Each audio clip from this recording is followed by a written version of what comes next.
Caros amigos, bom dia. Caros membros da antiga TFP Salve Maria. Hoje é o dia 3 de junho de 2022 e esse é o quinto vídeo da série introdutória aos comentários que farei no futuro sobre os acontecimentos atuais do ponto de vista da Revolução e da Contra-Revolução.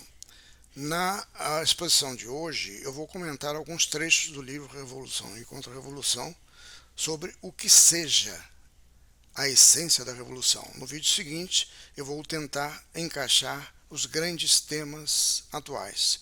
Apenas para conectar o fio dos vídeos, no primeiro vídeo eu fiz uma aproximação sobre o que se trata, qual é o tema quando se fala de revolução e contra-revolução.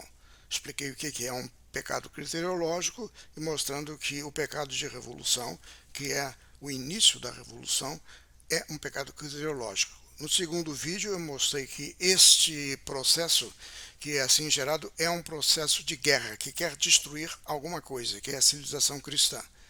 E que esta guerra tem âmbitos, né? E que os âmbitos são legítimos, mas não são o núcleo da realidade.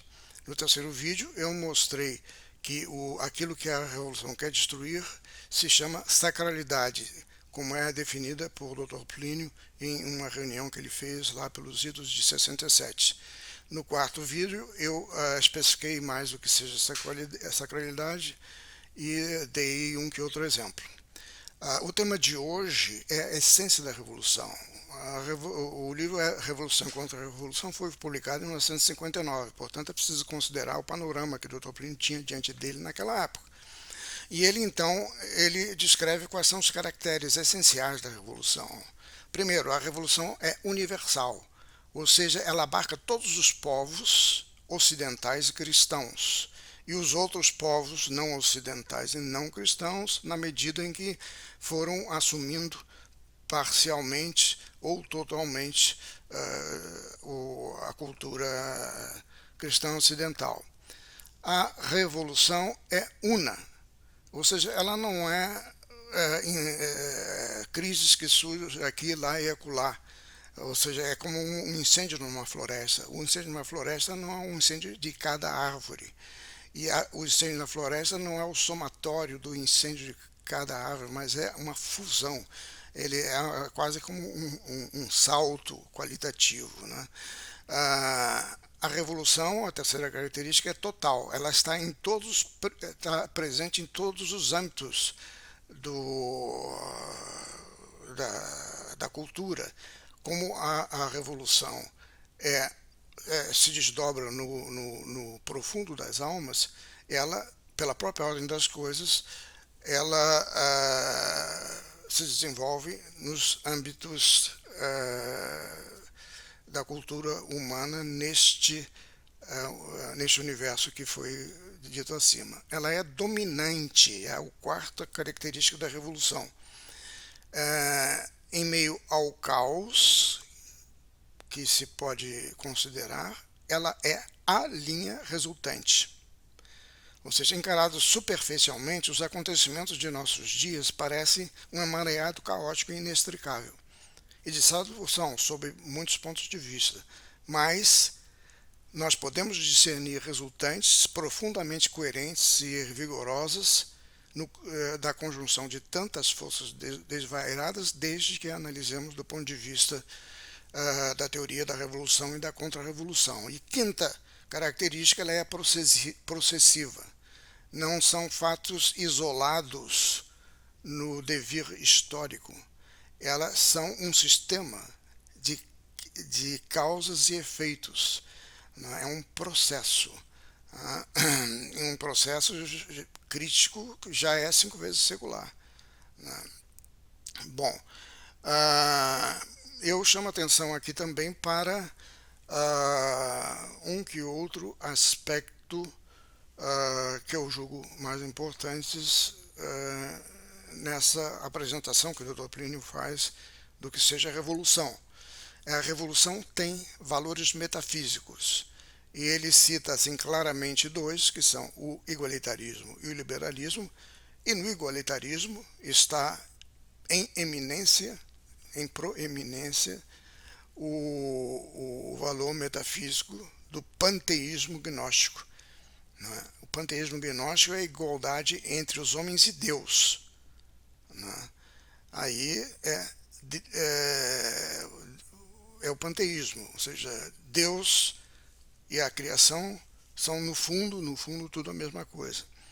Não é? E aí surge uma série de religiões esotéricas, etc.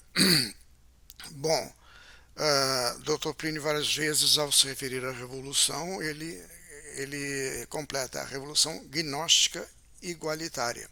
Interessante ver que esta é a mesma visão do grande politólogo americano-alemão, ou alemão-americano, Eric Voegelin, onde ele mostra, e depois, como ele é um acadêmico muito competente e capaz, ele prova historicamente a influência inegável e fortíssima das seitas gnósticas no surgimento dos movimentos políticos a partir do iluminismo.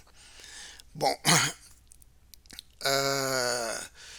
outro ponto que é muito importante frisar aqui são as forças propulsoras da revolução.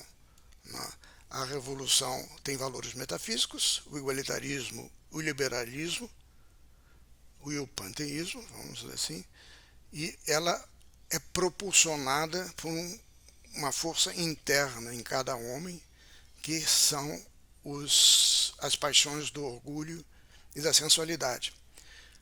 Tanto o orgulho quanto a sensualidade não são mais em si. Tanto que quando no Decálogo está escrito amar a Deus sobre todas as coisas e o próximo como a si mesmo, não é, por amor de Deus, não é? Então existe um amor a si mesmo que, quando é por amor de Deus, é legítimo. Não é? Agora, quando, isso a propósito da culpa original, houve uma revolta na alma humana, isso fez do orgulho uma força que propulsiona a revolução. Do mesmo modo, se dá com a sensualidade. Em si mesmo não é amar. Você gostar de comidas saborosas, você gostar de vinhos excelentes. Mesmo a sexualidade em si não é amar. Né? Claro, não pode ser. Né? Então, isso tudo. Agora, quando isto, em razão do pecado original, se revolta contra um mandamento de Deus, contra a racionalidade da moral, aí ela se torna uma força ou forças propulsoras da revolução. Né? O orgulho se torna igualitarismo e a liberdade se torna licenciosidade. E elas se tornam, então, pelo pecado criteriológico, um valor que norteia a vida das pessoas e das sociedades. Bom, outro aspecto muito importante são, quando o Tolkien fala dos agentes da revolução. Os agentes da revolução, por quê? Porque se a revolução é um processo, todo processo é um movimento, e não há movimento sem causa, sem um agente que dê um impulso inicial. Isso só se dá com Deus, que é eterno, que é Ele mesmo a causa de si mesmo. Né?